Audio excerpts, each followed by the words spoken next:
Hello, आप सबका मेरे चैनल स्पीडिंग ला ज्ञान में स्वागत और अभिनंदन है। मैं आज आपको सीआरपीसी का एक इम्पॉर्टेंट प्रॉब्लम जो कि यूपी एपीओ और जे 1996 में पूछा गया था पूछ रही। अगर आपको इसका उत्तर पता है तो इनबॉक्स में जाकर टाइप करिए और नहीं पता है तो पूरी वीडियो वॉच कर लीजिए। जब मजिस्ट्रेट को परीक्षण के अंत में और निर्णय के पूर्व यह आभास होता है कि मुकदमे में सही निर्णय के लिए किसी विशेष व्यक्ति के साक्ष्य की आवश्यकता है।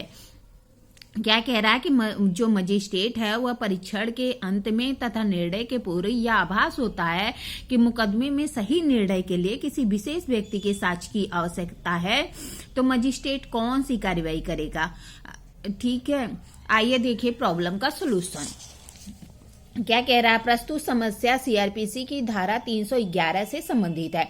क्या कह रहा है, सीआरपीसी की जो धारा 311 है इससे संबंधित है। इसमें यह प्रावधान है कि कोई व्यक्ति संहिता के अधीन किसी जांच या विचारण या अन्य कार्रवाई में यदि आवश्यक समझता है तो उस मामले में सही निर्णय के लिए किसी विशेष व्यक्ति का साक्ष्य आवश्यक है, तो वह कार्रवाई के किसी प्रक्रम पर किसी व्यक्ति को सम्मन कर सकता है।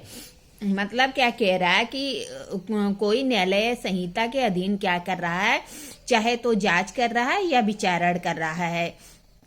जांच विचारण के दौरान या अन्य कार्रवाई के भी दौरान यदि उसे आवश्यक समझता है, मतलब क्या रहा है कि मजिस्ट्रेट क्या कर रहा है, सही सीआरपीसी के अधीन कोई क्या कर रहा है कि कोई इंक्वायरी कर रहा है, ट्रायल कर रहा है या अन्य कोई प्रोसीडिंग कर रहा है और उसे आवश्यक समझता है, तो उस मामले में सही निर्णय के लिए किसी विशेष व्यक्ति के साक्ष्य की आवश्यकता है, तो वह क्या करेगा, कार्रवाई के किसी भी प्रक्रम पर किसी व्यक्ति को समन जारी कर सकता है। यदि वह व्यक्ति न्यायालय में ही है तो उसकी परीक्षा कर सकता। अब क्या कह रहा है, अगर वो व्यक्ति न्यायालय में उपस्थित है तो क्या करेगा, उसकी परीक्षा करेगा, एग्जामिन करेगा। यदि वह उसकी पहले परीक्षा हो चुकी है तो भी क्या करेगा, पुनः परीक्षा भी कर सकता है।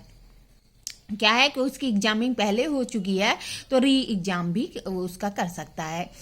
क्या कह रहा है कि 311 कह रहा है कि अगर न्यायालय को सीआरपीसी के अधीन कोई भी कार्रवाई कर रहा है, चाहे जांच या विचारण या अन्य कार्रवाई, और उसे आवश्यक समझता है कि किसी निर्णय में कोई किसी मामले में किसी निर्णय के लिए किसी विशेष व्यक्ति का साक्ष्य आवश्यक है, तो कार्रवाई के किसी प्रक्रम पर ऐसे व्यक्ति को समन कर सकता है।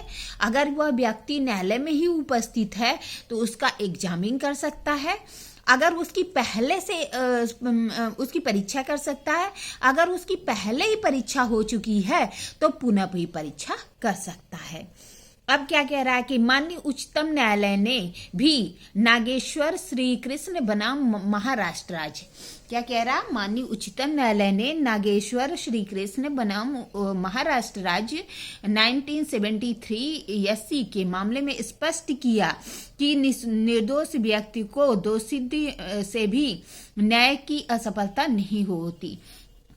क्या कह रहा है कि निर्दोष व्यक्ति की दोषसिद्धि से भी न्याय की असफलता नहीं होती, बल्कि उपलब्ध साक्ष्य के रहते हुए उसके पेश न करने से हुई दोषी को दोषमुक्त से भी होती है। क्या कह रहा है कि अगर निर्दोष व्यक्ति को दोषित कर देता है तो उससे ही न्याय की असफलता नहीं होती, बल्कि इस बात से भी होती है कि साक्ष्य के रहते हुए उसे पेश न किए जाने पर दोषी व्यक्ति क्या करता है, वह निर्मुक्त हो जाता है। मतलब कह रहा है कि न्याय की असफलता मानी जाती है कि अगर दोषी व्यक्ति को क्या कर दिया जाता है कि निर्दोष व्यक्ति को अगर दोषसिद्ध कर दिया जाता है तो मानते हैं कि न्याय की असफलता हुई। तो कह रहा है कि नागेश्वर बनाम महाराष्ट्र राज्य वाले मामले में कि यही से न्याय की असफलता नहीं होती, बल्कि इस बात से भी होती है कि साक्ष्य उपलब्ध था, उसे पेश नहीं किया गया और दोषी व्यक्ति क्या होता है, छूट जाता है। उक्त विवेचन से स्पष्ट है कि जब मजिस्ट्रेट को परीक्षण के अंत में और निर्णय के पूर्व यह आभास होता है कि मुकदमे में सही निर्णय के लिए किसी विशेष व्यक्ति का साक्ष्य आवश्यक है, तो वह न्याय हित में वह ऐसे विशेष व्यक्ति को का साक्ष्य ले सकता है। अब क्या कह रहा है कि इस मामले में क्या है कि मजिस्ट्रेट को परीक्षण के अंत में और निर्णय के पूर्व यह आभास होता है कि किसी विशेष व्यक्ति का साक्ष्य लिया जाना आवश्यक है, तो वह क्या करेगा, न्याय हित में ऐसे विशेष व्यक्ति का साक्ष्य लेने के लिए ऊपर बताया था समन कर सकता है। अगर वो ऐसा व्यक्ति न्यायालय में उपस्थित है तो उसकी परीक्षा कर सकता है। अगर उसकी पहले ही परीक्षा हो चुकी है तो पुनः परीक्षा भी कर सकता है। इस तरह मैंने आपको प्रॉब्लम बताई, प्रॉब्लम का सोल्यूशन बताया। ऐसी ही अच्छी प्रॉब्लम के लिए मेरा चैनल सब्सक्राइब करिए, लाइक और कमेंट करिए, ताकि आपको कोई भी वीडियो लोड होने पर आपको तुरंत ही नोटिफिकेशन मिल जाए।